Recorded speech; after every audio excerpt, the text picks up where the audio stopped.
And joining me now, we have John Kasich, former Republican governor of Ohio. He is an MSNBC political analyst, and his new book is titled Heaven Help Us: How Faith Communities Inspire Hope, Strengthen Neighborhoods, and Build the Future.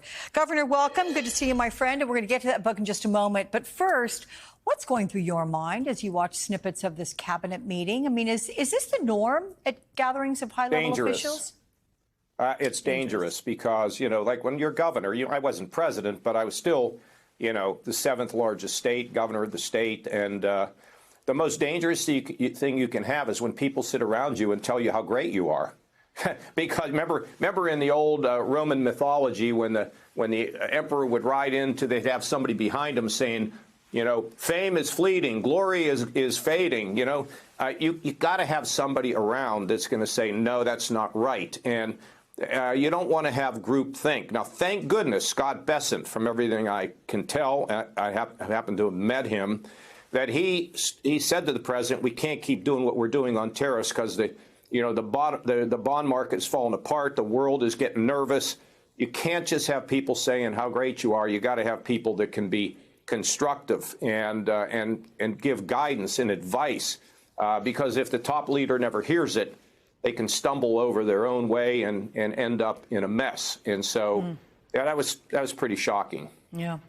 So one of the aspects of Trump's tariff policy spooking investors, it's the whiplash. And one columnist says Republicans are hiding their panic, flattering Trump in the manner of a parent praising a toddler to avoid a meltdown while hoping for an end to the chaos. Why aren't Republicans demanding more from the president? And now the president, Xi, is matching Trump's energy, if you want to call it that. Where is the off-ramp? Well, first of all, I think it's really noteworthy that we have 7 Republicans in the U.S. Senate that are trying to weigh in now on a Grassley bill to limit the ability of any president to be able to just unilaterally impose tariffs without Congress having a role. I mean, part of the problem, Alex, over time is that the Congress, not just under Trump, but across the board, has sort of abdicated their responsibility and turned more and more power over the executive. And that is not a good way, because we're supposed to have 3 branches of government: the judicial, the legislative, and of course the executive. But when the legislative gives all their power to the executive, it tips the balance. It doesn't fit with the American model that our founders had created.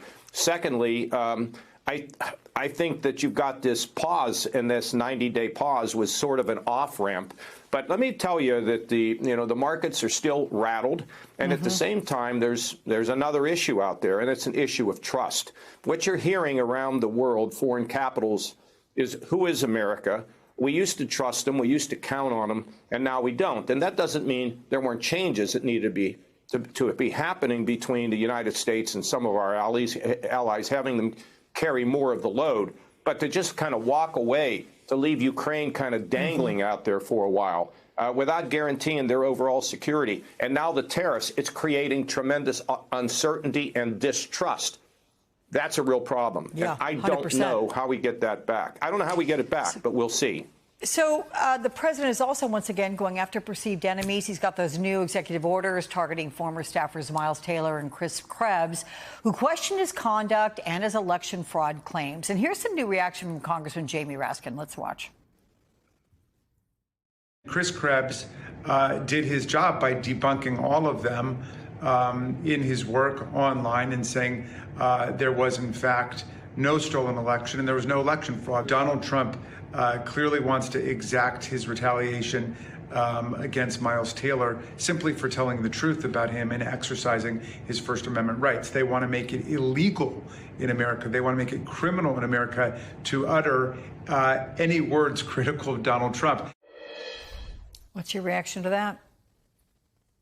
Well, I really wish the president would not do this and call this off. He said the greatest payback I can have is to have a successful country, and I agree with that. But, Alex, here's the problem. Once one party does something, then the other party gets back, and it's like a war between the Serbs and the Croats. I mean, it's not that violent, of course, but it's kind of, okay, you paid me back, I'm going to get you. And that's the danger here. And, of course, these kinds of things disrupt people's lives immensely. But, I think the president's people would argue his life was, tremendously disrupted. It would be really great and magnanimous if all this got called off and we got back to discussing the things that Americans really care about. Well, I know you care about your book, and as do I, having gone through it. You've described it as a collection of stories of people harnessing the power of faith communities to accomplish big things.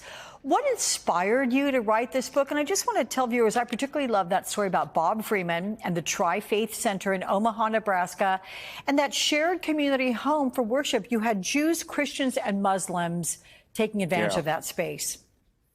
Unbelievable. It was a story that I was turned on to by Susie Buffett, of all places, at a U2 concert out in Las Vegas. It was really serendipitous.